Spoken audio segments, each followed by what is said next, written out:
YouTube channel. నేను Vijayalakshmi. Friends, గ్రహ దోషాలు, గ్రహ బాధలు అందరినీ భయపెట్టేది, బాధ పెట్టేది, అందరూ తెలుసుకోవాలని ఆసక్తిగా ఎదురు చూసేది గ్రహ దోషాల గురించినటువంటి విషయం.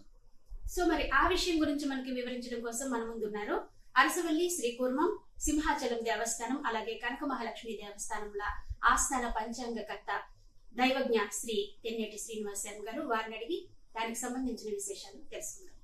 శర్మ గారు నమస్కారం. నమస్కారం. శర్మ గారు, మనం లాస్ట్ వీక్ మీరు కుజ దోషం గురించి అంటే కుజ గ్రహం గురించి చెప్పారు. అయితే ఇప్పుడు నెక్స్ట్ ఏం చెప్పబోతున్నారు? బుధ గ్రహం గురించి మనం ఈ రోజు తెలుసుకుందాం అనమాట. నవగ్రహాల్లో 4వ గ్రహం అయినటువంటి బుధుడి గురించి మనం తెలుసుకుందాం. ఓం బుధాయ నమః. ప్రియంగ కలికాశ్యామం రూపేణ అప్రతిమం బుధం సౌమ్యం సత్వ గుణోపేతం తం బుధం ప్రణమామ్యహం అని ఇక బుధుడి యొక్క శ్లోకం చెప్పబడింది అనమాట. మనం గతంలో చెప్పుకున్నట్లుగా ప్రతి యొక్క గ్రహానికి అధిదేవత, ప్రతిదేవత, అలాగే ఒక మంత్రం, ఒక బీజాక్షరం కూడా ఉంటుందన్నమాట. ఈ మంత్రం, బీజాక్షరం ఉండేటప్పుడు ఈ బీజాక్షరాలు ఏవైతే ఉంటాయో ఒక రకమైన స్వరం అంటే స్వరపూరితంగా ఉంటాయన్నమాట. వేదానికి ఏ విధంగా స్వరం ఉంటుందో కొన్ని మంత్రాలు అనుష్ఠానం మనం చేయవలసి వచ్చినప్పుడు వాటిని గురుముఖంగా మనం ఉపదేశం పొందిన తర్వాత మాత్రమే మనం వాటిని చేయాలన్నమాట. అంటే చేయడం అంటే మనం జపించాలన్నమాట. స్తోత్ర పారాయణ ఏదైతే ఉంటుందో, స్తోత్ర ఇప్పుడు లలిత సహస్రనామం ఉంది, విష్ణు సహస్రనామం ఉంది, అది మనం కొన్ని ప్రసార మాధ్యమాల ద్వారా మనం విని నేర్చుకోవచ్చు. దానికి ఎటువంటి అభ్యంతరం ఉండదండి.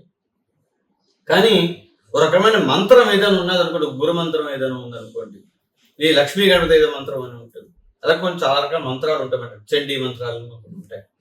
ఈ మంత్రాన్ని మనం జపించవలసి వచ్చినట్లయితే అది ఖచ్చితంగా కూడా గురుముఖంగానే మనం జపించాలి.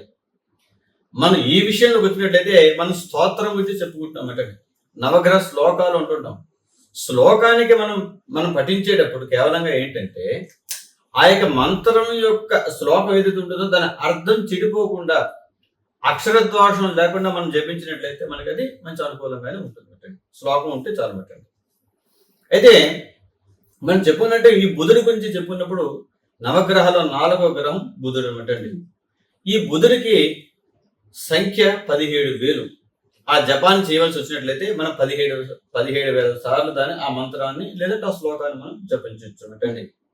ఈ 17,000 సార్లు జపించడంతో పాటు ఈ బుధుడికి జాతకంలో ఉండే దోషం అంటే గ్రహం బాగా ఉంటే ఏమిటి చేస్తుంది, బాగా లేకపోతే ఏం చేస్తున్న విషయాన్ని మనం తెలుసుకుందామంటండి. బుధుడు బుద్ధి పీడోపశాంతి అని చెప్పి వస్తుంటారనమాట.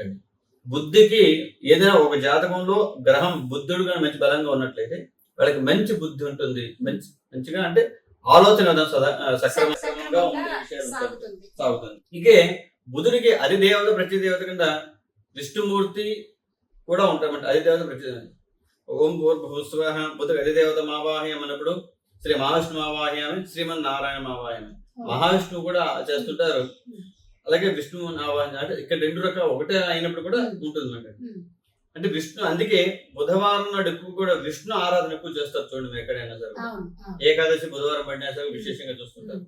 కానీ నవగ్రహాల్లో బుధుడి యొక్క ఇంపార్టెన్స్ అంటే ఏదైతే వాళ్ళకి ఎక్కువ ఇబ్బంది ఉందో, బుధవారం నాడు వాళ్ళు విష్ణు సహస్రనామ పారాయణ చేసిన, తులసిమాలలో బుధవారం నాడు వాళ్ళు ఒక శివ అంటే ఒక రామాలయంలో కానీ, ఒక వైష్ణవాలయంలో కానీ, ఏదైనా ఒక వెంకటేశ్వరం గుడిలో కానీ, ఇంకేదైనా గుళ్ళలో ఆ యొక్క తులసిమాల సమర్పణ చేసినట్లయితే వాడికి మంచి అనుకూలంగా ఉంటుంది.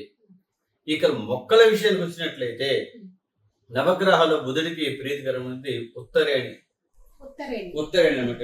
మనం ఎక్కువగా వినాయక చవితి సందర్భంగా చూస్తుంటామంటే అపామార్గం అంటుంటారు. అపామార్గ పుష్పం అన్నా సరే కూడా ఉత్తరాయణ అన్నా కూడా దుచ్చని పుల్లలను కూడా ఉంటుంటారు. ఈ ఉత్తరాయణ పుల్లల్ని మనకి అట్ల తెలియనాడు కూడా మన వాళ్ళు దంతధావనం చేస్తుంటామంటే. శాస్త్రం ప్రకారం కూడా ఈ అట్ల చదివినాడు ఉదయాన్నే దంతధావనం చేసేప్పుడు ఈ ఔదంబరం ఈ యొక్క ఉత్తరేణి కాష్టం అంటే పుల్ల అనుకుంటారు. ఉత్తరేణి కాష్టంతో దంతధావనం చేసినట్లయితే వాళ్ళకి దంతాలు కూడా బాగుంటాయని కూడా చెప్పొస్తుంది. అది ఆయుర్వేదం ప్రకారం కూడా దాని విషయం చెప్పబడి. అయితే నవగ్రహాల ఆరాధన చేయాల్సిన బుధుడికి ఏంటన్నట్లంటే ఉత్తరేణి మొక్క ఏదైతే ఉంటుందో దాన్ని ఆరాధన చేయడం ద్వారా వాళ్ళకి సత్ఫలితాలు కలుగుతాయి అన్నమాట. ఇక నవగ్రహాలు బుధుడు కానీ బాగోలేనట్లయితే ఎక్కువగా కూడా చర్మ వ్యాధులు కూడా వస్తుంటాయన్నమాటండి. ఈ స్కిన్ ఎలర్జీస్ వచ్చి బుధుడు వల్ల ఎక్కువగా వస్తుంటాయన్నమాటండి. అలాగే ఇండైజెషన్ ప్రాబ్లం అనమాట, అజీర్ణ వ్యాధులు ఎక్కువగా కూడా బుధుడు వల్ల ఎక్కువగా వస్తుంటాయన్నమాటండి. అంటే గ్యాస్ట్రిక్ ప్రాబ్లమ్స్ ఉంటాయి చూసండి, ఈ బుధుడి వల్ల ఈ స్కిన్ ఎలర్జీస్ కానీ ఈ గ్యాస్ట్రిక్ ప్రాబ్లమ్స్ అన్ని ఇలాంటివన్నీ కూడా ఎక్కువగా వచ్చే అవకాశం కూడా ఉంటాయన్నమాటండి.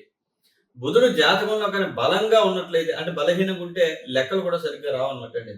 ఎక్కువగా బుధుడి వల్ల, బుధుడు ఏ జాతకంలో మంచి బలంగా ఉంటుందో వాళ్ళు బ్యాంకింగ్ రంగాల్లో బాగా పనిచేయడానికి, ఆర్థికంగా అంటే ఎక్కువ ఫైనాన్స్ దాంట్లో బాగా పనిచేయడానికి కూడా అవకాశం కూడా ఉంటుంది. గణిత శాస్త్రం బాగా వస్తుందంటండి.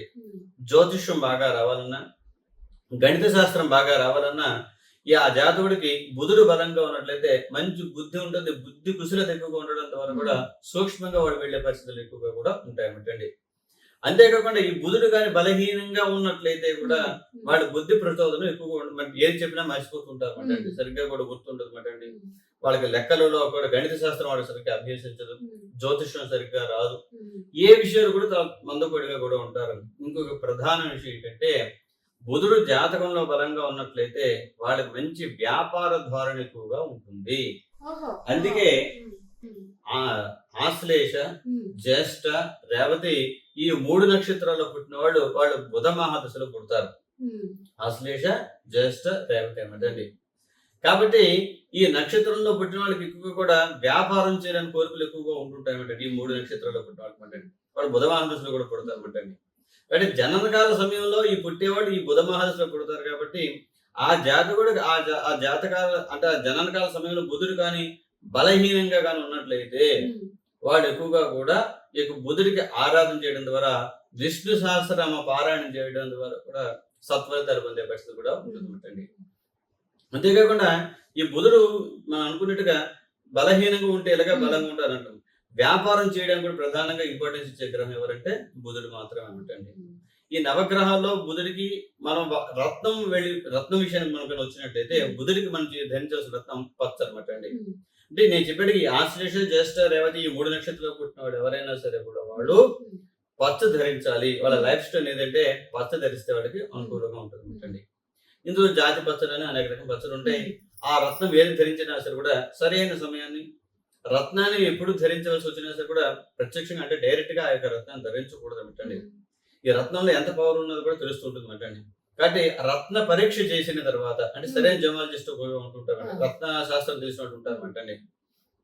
కాబట్టి ఆ రత్నాన్ని సరైన పరీక్ష చేసి అది వాళ్ళు పరీక్ష చేస్తారు. మనకు ఎలా అది అనుకూలంగా ఉందా లేదా అసలు పూర్తిగా చెప్పాల్సి వచ్చినట్లయితే ఆ రత్నాన్ని మనం ఒక చిన్న గుడ్డలో ఏదో కట్టి మనం తల దగ్గర పట్టుకొని ఒక వారం రోజులు కూడా దాన్ని నుంచి గమనించుకోవాలన్నమాట. ఒక రత్నాన్ని ధరించాల్సి వచ్చినట్టు అంటే గతం వారం రోజుల ముందు వరకు మీకు ఏ విధంగా ఉంది, ఈ రత్నం ధరించిన తర్వాత ఎలా ఉన్నదాన్ని కొంచెం కంపారిజన్ చూసుకోవాలన్నమాట. ఈ రత్నం పెట్టిన తర్వాత మనకు కొంచెం అనుకూలంగానే ఉన్నట్టుగా ఉంది, కొంత రకమైన స్వప్నాల విషయంలో కొత్త తేడా ఉంటాయన్నమాట. ప్రతిరోజు జరిగే విషయాల్లో తేడా కనబడుతుంటాయన్నమాట. ఆ రెండింటికి సమానంగా ఉన్నట్లయితే మనం ధరించవచ్చు అన్నమాట. ఈ రత్నం పెట్టినది యాక్సిడెంట్లు అవ్వడం, వేరే విపత్కరమైన సంఘటన వాళ్ళకి ఎదురవడం ఇలాంటివి అవుతున్నాయి అనుకోండి, అప్పుడు మనం ఆ రత్నం వాళ్ళకి పనికొచ్చినప్పటికీ కూడా అది పెట్టుకోకుండా ఉండడం శ్రేయస్కరం అన్నమాట. ఎందుకంటే రత్నాల్లో పగుళ్ళు ఉంటాయి, రత్నాల్లో నీళ్లు ఉంటాయి, ఇలాంటి చాలా రకాలు ఉంటాయి అన్నమాట.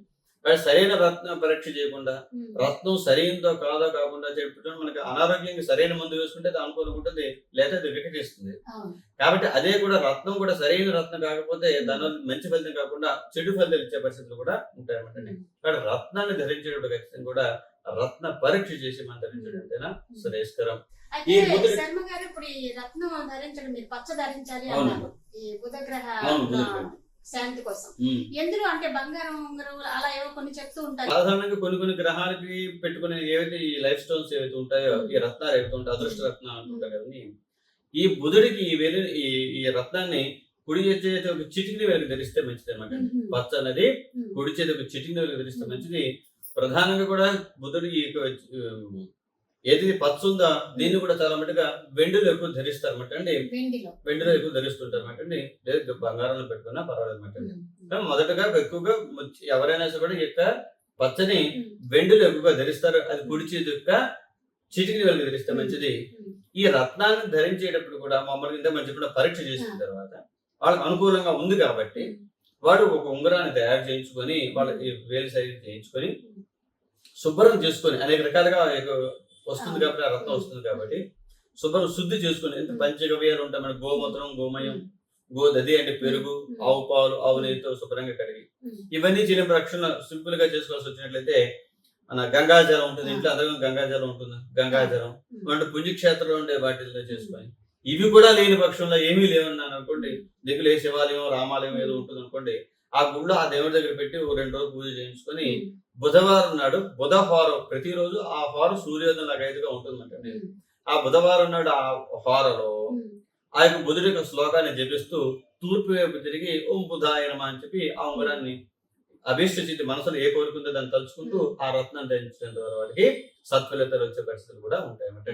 ఈ విధంగా రత్నం ధరించాల్సి వచ్చినట్లయితే ఉంటుంది. ఇక సమిధరు అంటే మనం హోమం చేయాల్సి వచ్చినట్లయితే ఏదైతే మనం ఉత్తరాయణం అనుకున్నామో అది హోమం చేసినప్పుడు ఉత్తరాయణం ధరిస్తారన్నమాట, ఆ యొక్క హోమం చేస్తారన్నమాట. ఇక వస్త్రానికి వచ్చినట్లయితే ఆకుపచ్చ అనమాట అండి, మనకి పచ్చ కూడా ఆకుపచ్చగా ఉండేది కాబట్టి వస్త్రం దానం చేయవలసి వచ్చేటప్పుడు మనం పెసరు దానం చేయాలి. పెసరు దానం చేయమంటండి. సాధారణంగా ఏ గ్రహానికి మనం బాగోలేకపోయినా మనం చేసేది ఏంటంటే 5 పావులు అన్నట్టండి, అంటే కేజీ పావు అన్నట్టండి. 5 పావులు పెసలు ఏవైతే ఉన్నాయో పెసలు ఆకుపచ్చ రంగు వస్త్రంలో మూట కట్టి ఆ బుధవారం నాడు ఆ బ్రాహ్మడికి దానం చేసి ఆ యొక్క మంత్రోక్తంగా వాళ్ళకి ఆ గ్రహం అనుకూలంగా లేదు కాబట్టి ఆ యొక్క సంకల్పాన్ని చెప్పుకొని ఆ రోజు నాడు దాంతో స్వయం భాగం కూడా ఇచ్చుకుంటే మంచిది. ఏ రోజు నాడు ఏ వస్తువును మనం దానం చేస్తామో అది మనం భుజించుకుంటాం అంటే మంచిది అన్నమాట. మనం ఆ రోజు పెసరు దానం చేస్తాం కాబట్టి పెసరతో సంబంధంగా ఉండే పదార్థాలు ఏవి కూడా ఆ రోజు వాడు స్వీకరించుకుంటూ ఉంటే మంచిది అన్నమాట. ఇంకొక సందేహం, జనరల్ గా ఈ గ్రహ దోషాలకి మీరు పర్టికులర్ ఈ గ్రహానికి ఈ వస్తువు ఇవ్వండి అని చెప్తూ ఉంటారు ధాన్యం. అలా ఇచ్చేటప్పుడు మనం ఏ గుడికో పిలిపించుకుని ఇంటికి పూజ చేయించుకునే అవకాశం ఉంటే చేయించుకుంటారు, లేదంటే ఆలయానికి వెళ్ళి ఇస్తూ ఉంటారు. అలాంటప్పుడు మనం జస్ట్ ఇలా ఇచ్చేస్తే వాళ్ళు పురోహితులు తీసుకుంటారు. అప్పుడు ఏదైనా కార్యక్రమం ఉంటుందా అంటే మంత్ర జపం? సాధారణంగా కూడా ఒక వస్తువుని తీసుకున్నప్పుడు దాత ప్రతిగ్రహీత అని 2 ఉంటారు అన్నట్టు. దాత అంటే ఇచ్చేవాడు, మీరు దాత అవుతారు, పుచ్చుకుంటున్నాను అనుకుంటే నేను ప్రతిగ్రహీతను అవుతాను అంటండి. దాత ఎందుకు ఇస్తున్నాడు, ప్రతిగ్రహీత ఎందుకు పుచ్చుకుంటున్నాడు అనే 2 ఉంటాయి అన్నమాట. ఇప్పుడు ఏదో మీ ఇంట్లో ఏదో వస్తువు ఏదో అప్పు ఇచ్చేటికి ఏం కాదు కదండి. ఒక అప్పు ఇచ్చినా ఒకవేళ ఒక 10,000 రూపాయలు నాకు అప్పు ఇచ్చినా సరే మనసులో అంటే మీకు 10,000 ఇచ్చిన తర్వాత ఇచ్చిన ఒక సంకల్పం ఉంది కదా, అంటే ఏమీ లేకుండా ఉండదు కదండి. అంటే అక్కడ మీరు ఇచ్చారు, దానికి నేను ప్రతిఫలాన్ని ఖచ్చితంగా మీకు నేను ఇవ్వాలి అంటే అది ఉంది. అలాగే దానం దేనికి చేశారు, ధర్మం దేనికి చేశారు, ఈ రెండింటికి మంచి ప్రశ్న వేసేవారు. దానానికి ధర్మానికి చాలా తేడా ఉంది అనమాట అండి. దాన ధర్మాలు చేస్తుండీ అంటుంటారు చూడండి, కానీ సంకల్పపూర్వకంగా చేసేది దానం, సంకల్పం లేకుండా చేసేది ధర్మం. ఎవరో ఒక అనాథాశ్రమం నుంచి వచ్చారు, లేదా మీకు దానికి వచ్చారు, మీరు దాంట్లో మీ మనసులో ఏ సంకల్పం ఉండదు, మీరు కేవలంగా కూడా ఏమంటే మేము 10,000 రూపాయలు మీరు డొనేషన్ ఇస్తానండి, లేదంటే అన్నదానానికి 10,000 ఇస్తానండి, అందరూ మీ మనసులో నా పిల్లలు బాగుండాలని ఏం ఉండదు, మీ మనసులో సంకల్పం చెప్పుకోరు మరి సాధారణంగా కూడా. ఇప్పుడు 10,000 ఇస్తాను మేడం గారు ఇచ్చారంటే సరే అండి అనుకుంటారు. కానీ దానం చేసేటప్పుడు నా జాతకంలో బుధుడు బాగోలేదు కాబట్టి బుధగ్రహం దోషం పోవాలి, నా ఆరోగ్యం బాగుండాలి అనే ఉద్దేశం. అయితే ఇవన్నీ కూడా అలా మాటలు అనుకుంటే సరిపోదు కాబట్టి దానికి సంకల్పము అంటుంటారు. చూడండి, మనం ఏంటి మీ మనసు ఏ సంకల్పం ఉందో మాకేం తెలిసింది అంటుంటే చూడండి, సంకల్పం అన్న పదానికి ఏంటంటే కల్పము అంటే సంవత్సరం ఆదిగా ఉండేది కల్పించబడేది అనమాట అండి. సంగ్ అనే పదానికి సంస్కృతంలో మంచి, సుమతి అంటే మతి అంటే బుద్ధి, సు అంటే మంచి కదండి, స అంటే మంచిదని. సంకల్పము అంటే ఏ సందర్భంలో అయితే ఆ యొక్క దానాన్ని మీరు చేస్తున్నారో ఆ పురోహితులు ఆ యొక్క దానానికి సంబంధించిన సంకల్పాన్ని చెప్పి గ్రహించాలి. అయితే గ్రహించేటప్పుడు దాని తగ్గట్టుగా హిరణ్యం అంటే దక్షిణ కూడా ఇవ్వాలన్నమాట. అంటే ఇక 2 దాత ప్రతిగ్రహీత ఇద్దరిలో కూడా సరిగ్గా ఉన్నట్లయితే ఆ యొక్క వస్తువు యొక్క ఎవరైతే పుచ్చుకున్నా సరే కూడా దానికి ప్రతిఫలం ఉంటుంది. మనకి ప్రధాన మనం ఇస్తున్నాం కాబట్టి మనకి అభీష్ట కలగాలి కాబట్టి అవసరమైన తృప్తి అంటే పూర్తిగా తృప్తిపరచుకోవచ్చు, కానీ దాని తగ్గట్టు కొంత మన హిరణ్య దానం చేసుకుంటే మంచిది. కానీ విషయం ఏంటంటే ఖచ్చితంగా కూడా సంకల్పం చెప్పాలి. మీరు కూడా కూర్చొని ఆచరణ చేసుకొని, సాధారణ చెప్పాలంటే నిలబడి దానం ఇచ్చింది అంతేనా, కూర్చొని ఆచమనం చేసి ఆ యొక్క సంవత్సరం యొక్క ఏ సంవత్సరంలోనో ఏ ఋతువు మాసం పక్షం చెప్పుకొని మీ గోత్రం మీ పేరు చెప్పుకొని నా జాతకంలో మా జన్మలగ్నవశాత్తు గోచార వశాత్తు అష్టమ స్థాన స్థితి బుధగ్రహ దోష పరిహారార్థం లేదంటే షష్ఠ స్థాన స్థితి బుధగ్రహ దోష పరిహారార్థం సంకల్పం ఉంటుంది. చెప్పుకొని దోష పరిహారార్థం ప్రతిగృహీత అని ఎవరైతే ప్రతిగ్రహిస్తున్నారో అతనికి గోత్రం పేరు చెప్పుకొని వాళ్ళ దగ్గర నేను తీసుకుంటున్నా అని చెప్పి సంకల్పం చెప్పి విధానంగా ఈ యొక్క దానాన్ని చేస్తారు. మీరు ఇచ్చారని చూసుకున్నాను, మీరేమనుకోలేదు, నేను అనుకోలేదు, ఇంకేముంటుంది ఫలితం? అలా ఉండదండి. నేను కొన్ని సందర్భాల్లో ఆలయాలకు వెళ్ళినప్పుడు కూడా చూశాను, ఎవరైనా ఇలాగే గ్రహ దోషాలు అవి ఉన్నప్పుడు తీసుకొచ్చి ఇస్తుంటారు, నిలబడే వాళ్ళు ఇస్తారు, వీళ్ళు తీసేసుకుంటారు. ఇప్పుడు మీరు చెప్పినట్టు దానివల్ల ఎటువంటి ఉపయోగం ఫలితం లేదు. తీసుకోరు ఖచ్చితంగా. ఆధునిక కాలం వాళ్ళకి సమయం ఉండదు, వీళ్ళకి సమయం ఉండదు, ఏదో విడిపోతే ఆఫీస్ నుంచి ఆఫీస్కి వెళ్ళిపోయి ఇచ్చేయాలనుకుంటే వాళ్ళు ఇచ్చేస్తుంటారు, చేస్తుంటారు. కాకుండా దాని తగ్గట్టుగా ఉండి చేసుకుంటే ఒక ఉత్తరాయం కలిసి తువ్వాలని వేసుకోమంటండి. మనం పూజ చేసేటప్పుడు చూడండి, వస్త్రాధారణ చేసేటప్పుడు కంచి కట్టుకుంటారు, స్త్రీ చీర కట్టుకుని ఉంటారు. కాబట్టి ఆ విధానం చెప్పుకొస్తే చాలా రకాలుగా ఉంటాయి. కాబట్టి కొంతలో కొంతైనా కలిసి తువ్వాలి పైన వేసుకుని కూర్చొని చేసుకున్నట్లయితే ఆ యొక్క ప్రతిఫలం ఒక పరిష్కారం చెప్పామన్నట్లయితే పరిష్కారం తగ్గట్టుగా కొంతవరకు ఆచరణ చేస్తేనే దానికి ఫలితం ఉంటుంది అన్నమాట. ఏదో మొక్కుబడిగా చేసాము అన్నట్లయితే దానికి ఫలితం ఎక్కువగా కూడా ఉండదు అన్నమాట. సరే, అయితే ఈ యొక్క దానాన్ని ఇలా చేసేటప్పుడు బుధుడికి సంబంధించింది కాబట్టి 17 సార్లు ప్రతి నిత్యం కూడా వాళ్ళు యొక్క దానాన్ని చేసుకోవచ్చు. ఇంకా చిన్న సింపుల్ అంటే మీరు అనుకున్న సూక్ష్మంగా ఒక్కో ఆధునిక పరిస్థితులు పెట్టి కూడా బుధుడికి మనం ఉత్తరాయణం అనుకున్నాం కదండి. లేదంటే ఏదైనా ఒక పుష్పాలు తీసుకొని, తెలుపు పుష్పాలు కానీ ఇంకేదైనా పుష్పాలు తీసుకొని, నవగ్రహాల్లో బుధుడు ఈశాన్య భాగంలో ఉంటాడు అన్నమాట. ఈశాన్య భాగంలో బుధుడు ఉండి, అంటే మనం ప్రేమ కలికాశ్యామ అని చెప్పాం కదండి, ఆ శ్లోకాన్ని పఠిస్తూ ఒక 17 పుష్పాలు తీసుకొని ఒక ప్రదక్షిణ చేయడం, ఒక పుష్పాన్ని ఆ బుధుడి దగ్గర పెట్టడం. 17 ప్రదక్షిణలకి 17 పుష్పాలు తీసుకొచ్చి అక్కడ మనం పెట్టుకుంటాం. ఎందుకంటే ఒక 3 అగరబత్తి ధూపం, దీపం ఉన్నప్పుడు సూర్యుని చూసి నమస్కారం పెట్టుకోండి. నైవేద్యం అన్నప్పుడు ఏదో అరటి పండు బెల్లం ముక్క అక్కడ ఏదో పెట్టి నమస్కారం పెట్టుకోవచ్చు. అలా చేసుకోవడం ద్వారా కూడా బుధుడి యొక్క స్థానం జరుగుతుంది. ఇది అయిపోయిన తర్వాత ఈ వీడి పూజ అంటే సూక్ష్మంగా వీడంతటి వీడే సంకల్పం చెప్పుకొని మనసులో నా గోత్రం వచ్చిన ఆ పేరు అని చెప్పుకొని ఆ చేసుకొని ఆ బ్రాహ్మణ పెంచుకొని ఇదంతా అయిపోయిన తర్వాత ఆ బుధుడికి సంబంధించిన ఏదైతే మన ధాన్యం పెసలు చెప్పుకున్నామో ఆకుపచ్చ రంగ వస్త్రంలో మూట కట్టి ఆ బ్రాహ్మణుడికి సదక్షిణ తాంబూలాదిగా కూడా మనం ఇచ్చినట్లయితే దానికి ప్రతిఫలం మనకు ఉంటుంది. అనుకూలంగా కూడా ఆ యొక్క జాతకుడు కూడా అనుకూలంగా ఉంటుంది. మనం సీరియల్ ప్రకారం చెప్పాల్సి వచ్చినట్లయితే నవగ్రహాల బుధుడి యొక్క సంఖ్య 17,000. ఏంటంటే జపం చేయాల్సి వచ్చినట్లయితే మంత్రం జపం చేయాలి, మామూలుగా అయితే శ్లోకాన్ని పఠించవచ్చు. వృక్షాల్లో చెప్పాల్సి వచ్చినట్లయితే ఉత్తరాయణండి. అలాగే నవరత్నాల్లో చెప్పాల్సి వచ్చినట్లయితే పచ్చ పెట్టుకోవాలన్నమాట అండి. ధాన్యాలు అయినట్లయితే పెసరు దానం చేస్తే సరిపోతుందన్నమాట. వస్త్రంలో ఆకుపచ్చని వస్త్రం అన్నమాట. కాబట్టి బుధుడు ఏ విధంగా ఇన్ఫ్లుయెన్స్ చేస్తుంటుంది కాబట్టి ఆ జాతకంలో ఆ గ్రహ జాతకులు ఎవరైతే ఉంటారో బుధుడు బలహీనం ఉన్న పక్షంలో వాడు కొంతమంది, అందుకే చూడండి వ్యాపారం అనగానే అందరూ చాలా మటుకు ఏంటంటే పచ్చ పెట్టించుకుంటుంటారు. అంటే ఇన్ జనరల్ గా కూడా రియల్ ఎస్టేట్ వ్యాపారస్తులు అందరూ కూడా 9 నెంబర్ టోటల్ పెట్టించుకుంటుంటారు అనమాట అండి. లేదంటే వాడు 9 ఎక్కువ అంటే కుజుడు భూకారకుడు కాబట్టి పెట్టుకుంటుంటారు. మనం చెప్పుకున్నాం కదా. అలాగే బుధుడు వ్యాపారం అనగానే కొంతమంది ఇన్ జనరల్ గా కూడా చిటిని వీళ్ళు పచ్చ పెట్టుకుంటుంటారు, వెండి లేక బంగారం పెట్టుకుంటుంటారు. అంటే ఆ గ్రహాలు ఇన్ఫ్లుయెన్స్ చేస్తుంటాయి కాబట్టి అంటే ఆ విధంగా ధరించడం ద్వారా కూడా ఆ బుధగ్రహ శాంతి కలుగుతుంది. వాళ్ళకి అన్ని విషయాలు కూడా అనుకూలంగా ఉండే పరిస్థితులు కూడా ఉంటాయి. ఇది బుధుడి గురించి తెలుసుకోవాల్సిన విషయాలు అన్నట్టు ప్రధానం. జనరల్ గా మనం అంటే ఇందాక నేను చెప్పినట్టు చాలా ఆలయాలు నేను కూడా చూశాను.